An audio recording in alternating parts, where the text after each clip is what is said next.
Welcome everyone to my channel. आज मैं बनाऊंगी गणेश जी का पोर्ट्रेट चारकोल पेंसिल से। आउटलाइन मैंने पहले से ही कर लिया है। सबसे पहले मैं बैकग्राउंड को करूंगी। इसके लिए मैंने मीडियम पेंसिल ली है चारकोल की। अब स्ट्रेट लाइन ड्रॉज करेंगे पूरे बैकग्राउंड पे, पूरे बैकग्राउंड को फिल करते हुए।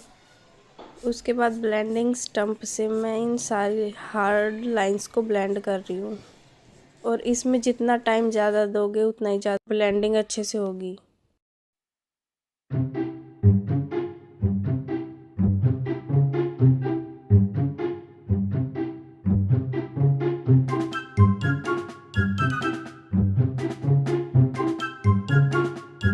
बाद में सॉफ्ट चारकोल पेंसिल से शैडो क्रिएट कर रही हूँ, जो कि एक कपड़े की प्लेट्स दिखाई गई हैं। और पेंसिल से शेड करने के बाद इनको ब्लेंड कर दूंगी। रेफरेंस इमेज में देख के सारी शेडिंग कर ली। उसके बाद ब्लेंडिंग स्टम्प से ब्लेंड कर लिया सारे कलर को। देख के जहाँ पे लाइट शेड है, जहाँ पे डार्क शेड है, उस तरह से ही कलर अप्लाई करना है और उसको ब्लेंड करना है। और ये ध्यान रखना, चारकोल पेंसिल एक बार जहाँ पे कलर कर दिया उसके बाद इरेज होती ही नहीं है।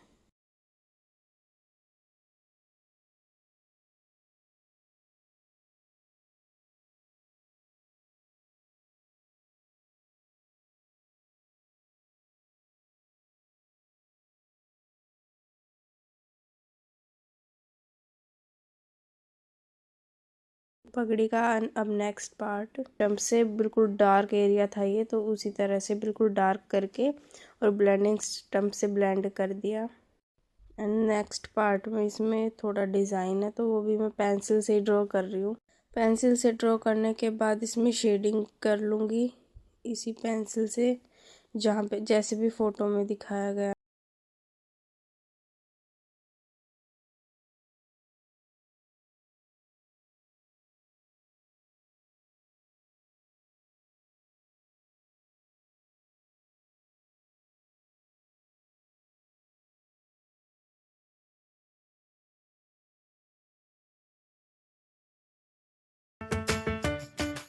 सारे डिज़ाइन को पेंसिल से ड्रॉ करके फोटो में जैसे लाइट जहाँ पे है पे इरेजर से इरेज कर रही हूँ, और जहाँ पे डार्क एरिया है वहाँ पे डार्क पेंसिल से ही डार्क कर दिया है।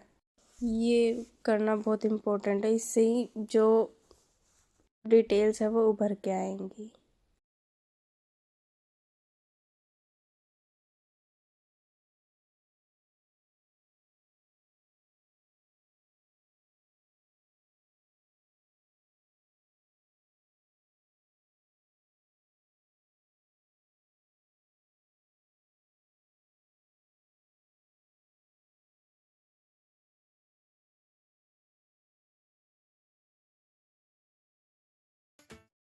इतना कंप्लीट होने के बाद मैंने पेंसिल को एक अलग पेपर पे रफ कर दिया ताकि इसका जो पाउडर है वो निकले। और मैंने ब्रश से पाउडर को लेके तब फेस पे किया है।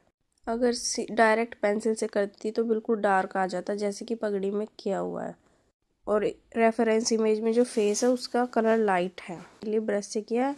एंड जो डार्क एरियाज है आईज और आईब्रो, उसके लिए मैं सीधा पेंसिल से ही ड्रॉ कर रही हूँ। और जो ये डिटेल्स है वो डार्क एरिया को पेंसिल से कर रही हूँ, और जो लाइट एरिया है उसको ब्रश से पाउडर से कर रही हूँ।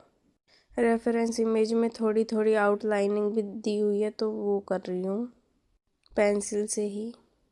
जो डिज़ाइंस बने हुए हैं उसको पेंसिल से बना रही हूँ, और उसके बाद मैं ब्रश से इसको मिक्स कर दूँगी थोड़ा शेड करने के लिए। एंड डार्क एरियाज में डार्क कलर।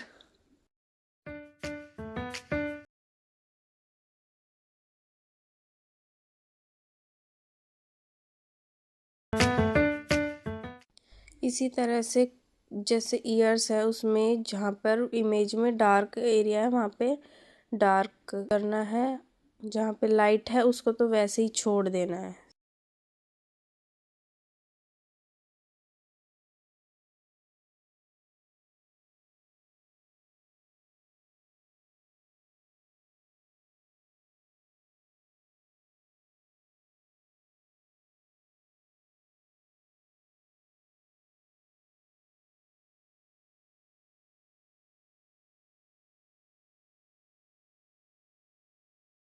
देख सकते हैं मैं इरेज़र से इरेज कर रही हूँ जहाँ पे हाईलाइट एरिया है। ब्रश से जब किया था तो वहाँ पे डार्क हो गया था। हाफ कंप्लीट होने के बाद ड्राइंग तब हमें पता चल रहा है कि यहाँ पर कलर और थोड़ा लाइट होना चाहिए था, तो इसलिए वहाँ से इरेज करके और फिर से ब्लेंड कर देना है ताकि हार्ड ना लगे, तो इससे जो हाईलाइट एरिया है वो उभर जाएगा।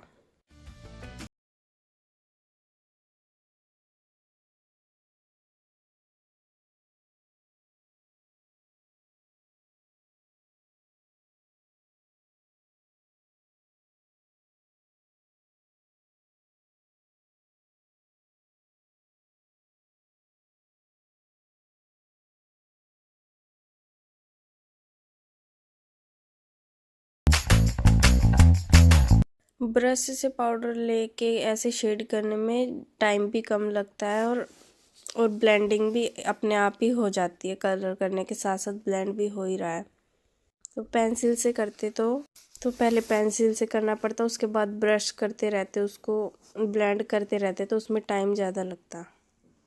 तो मैं इसीलिए ब्रश से ही लेके कलर और सारी जगह जहाँ पे डार्क है जहाँ पे लाइट है वहाँ पे कर रही हूँ। जहाँ डार्क है वहाँ डार्क ब्रश से पाउडर लेके शेड कर रही हूँ और जहाँ पे लाइट है वहाँ पर नहीं कर रही।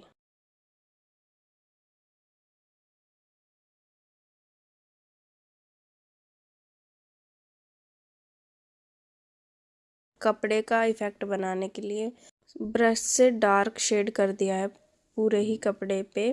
उसके बाद पेंसिल से आउटलाइन कर ली है और उसमें पेंसिल से आउटलाइन करके इसको थोड़ा ब्लेंड कर लिया। इसके बाद इरेज़र से डिज़ाइन बना दिया है। इरेज़र से इरेज कर करके डिज़ाइन बना दिया, जैसे कि इस रेफरेंस इमेज में भी सेम ऐसा ही है। ये eraser Tombow mono zero eraser है। ये इरेज़र्स काफ़ी बारीक एरियाज़ को हाईलाइट करने के लिए यूज़ होती है।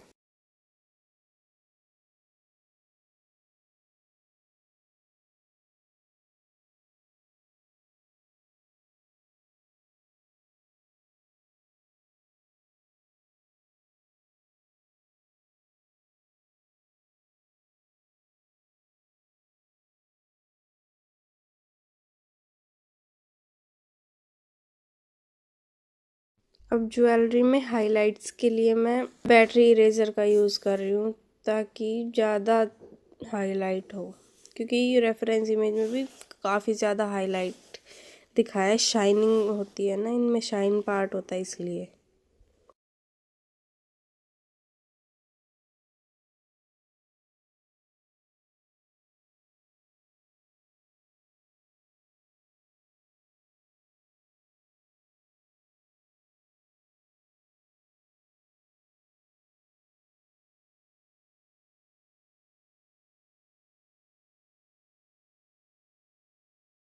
फाइनल टचअप्स के बाद ड्राइंग कंप्लीट है। थोड़ा सा भी समझ में आया हो तो वीडियो को लाइक करना, चैनल सब्सक्राइब करना। Thank you.